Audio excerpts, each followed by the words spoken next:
آقا جدیدترین روش کلاهبرداری موقع خرید و فروش خودرو اینه. اگر بلد نباشی 60-70 میلیون ضرر میکنی تو پاچت میره و با جون سرنشینای ماشینت هم بازی میشه. انقدر زرنگ شدن دیگه با هیچ روش دیاگ زدنی هم مشخص نیست. تموم ماشینای ایرانی و خارجی که ایربگ دارن میگن اگر سوئیچ ماشین رو باز کردی و بعد از چند لحظه چراغ ایربگ ماشین چشمک زد و خاموش شد، دقیقاً مثل این مورد، پس ایربگ ماشینت کاملا سالمه. اگر دیاگ زدی رو بخش ایربگ گفت خطایی وجود ندارد، پس ایربگ ماشینت کاملا سالمه. اما من بهت میگم این ماشین اصلا ایربگی نداشت که بخواد سالم باشه. الان میگی جریان از چه قراره؟ جریان از این قراره که آقا دزده میاد یه مقاومت جا ایربگ ماشینت کار میکنه، ایربگو شبیه سازی میکنه. الان میگی ایربگو باز میکنم چک میکنم، اما آقا دزده از من و تو زرنگتر، مقاومتو میاد تو مسیر سیمکشی کار میکنه. این ایربگ وصله، چک میکنی اما فاسد شده، اصلا کار نمیکنه، عمل نمیکنه. حالا فکر کن ماشینت خارجی 3-4 تا ایربگ داره، ایربگ جانبی داره،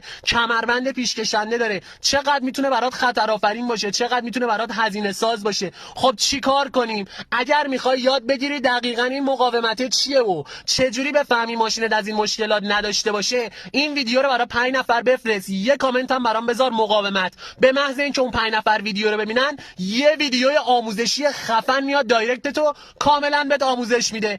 دیگه چی میخواین؟ در نهایت هم بریدش کنید.